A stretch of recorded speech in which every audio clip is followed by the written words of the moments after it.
Have you ever had these types of clients? Mr. Serioso. Hey, I know you sent me an update on that task, but are you going to be done soon? And is there any results from this project we should expect after a few days? The skeptic. Hey, I saw that you sent me over that information, but how can we know that it's reliable? The critic. Well, I was looking at the stats and I was surprised, but is there any other way we can improve?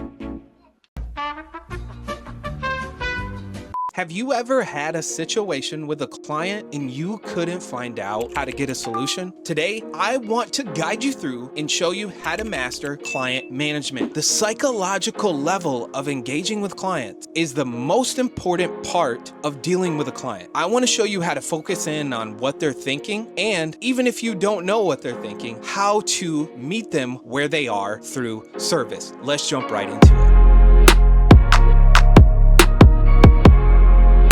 I'm going to try to draw imagery of how you can master your clients, manage your projects, and execute every project successfully by setting clear expectations and giving ultimate execution. Let's jump into it. Okay, so I want you to think of your client as a person. This is where we're going to start. Real simple. That person, every single person in every single project. This is the most important thing outside of the second most important thing, which works in tandem with it, is expectations. When you have a client, the very beginning, set your expectations. We have multiple methodologies that every single time, these methodologies, I'll show you right here, the 7-phase website methodology, the 4-phase ad management methodology. These methodologies are primarily meant to do one thing: communicate expectations. Clients are so focused on what can they expect from what you're doing. You are offering them a service, and that service is going to provide them with a result, and that result ultimately has expectations. So your client is a person. They have things in their mind that they're thinking as you're talking to them. And in this entire situation, if you want to frame this in, as they call it, what you need to think of is being aware, awareness. What is the client thinking? And how can I be communicating my service in a way that is going to get them to see that I can help them to achieve the result they desire? And in that process, what links those two things, beyond all of it, to be honest, is your communication. So how well are you communicating? And in that, what is the expectation? What is the expectation of the result? If somebody wants me, Caleb Nation, to build them a website, what is the expectation in the end? If I can outline timeline, end result, and in all of that, the process, I am communicating to them very clearly what is the expectation. And my biggest thing I'm telling you on how to make any sale is make it simple. When the client thinks of what you're trying to achieve, make it simple for them. The more simple you can make it, the more likely they are going to purchase that thing from you, because the more likely they are going to trust you. Jumping back into the diagram, and again, one of the phrases out there used is framing. You are framing the client in. If you think of this, you're framing them in, and you are communicating them the expectations of the results they desire.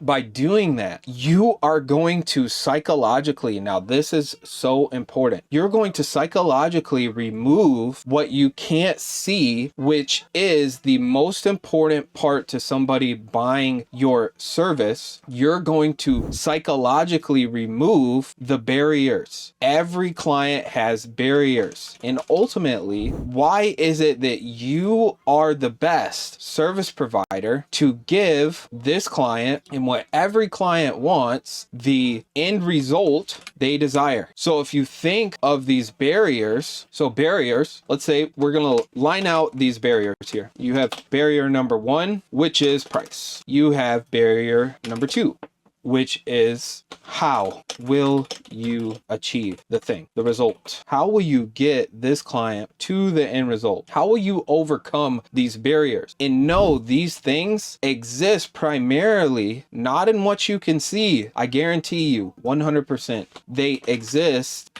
in the mind of the client. And understanding that is essential because it's not just giving some physical product or service. That's why ultimately, in most cases, services themselves don't sell. What sells in all situations is this thing, value. How are you giving them value? Do not forget that. Because the more you can show value, the more these barriers of price, how you will achieve the thing, the result is so important. So here is how I do this. I'm going to just take you behind the scenes and show you some of the ways that I personally create value. And I'll show images of these things as I go through them. One of them is from the beginning, I have a custom funnel. So as soon as somebody comes to my website, they are dropped into a communication zone where they have automatic follow-up emails. Okay. And then from there, they also got to experience a sort of customization to the feel. The link is tailored, the content is tailored, everything makes them feel like they're getting to know me. The automatic follow-up emails share information about me, about the team, about Nation Media Design. It gets them comfortable because they need to know you as a person. Never forget this.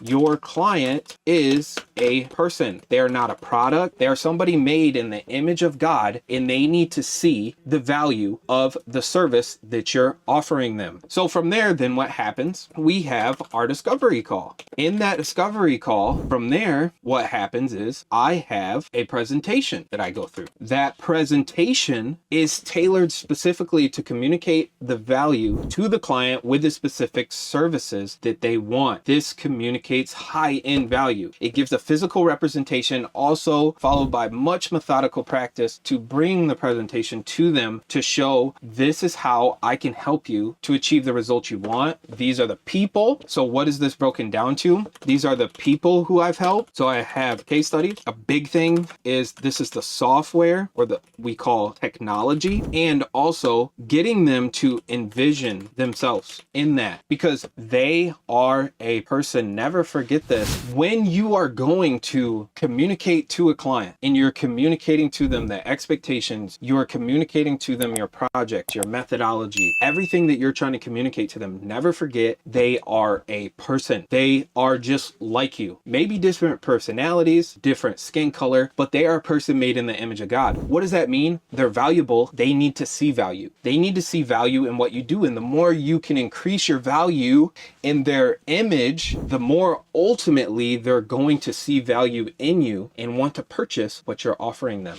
Okay, so now the final part is the proposal. And I have a custom proposal that I have, and I'm going to jump to this direction, prepared and crafted over years. Okay, I've taken a very long time. I pointed out because these are not just things that have just come into reality. They're so easy and it's just happened. No, I've worked really hard to develop this proposal, and here's what it entails. Number one, the proposal has an intro. That proposal also has the services provided. It has the cost. So down payment, and if needed, I'm going to put MP, which is monthly payment. It also has timelines, expected results, and based on what I find in my discovery call, because this is also an introduction to the client where you get to know the client as a person, okay? You're seeing them not just as an object to sell to, but you're seeing this client as a person. This is where you feed your own self, information about what they desire.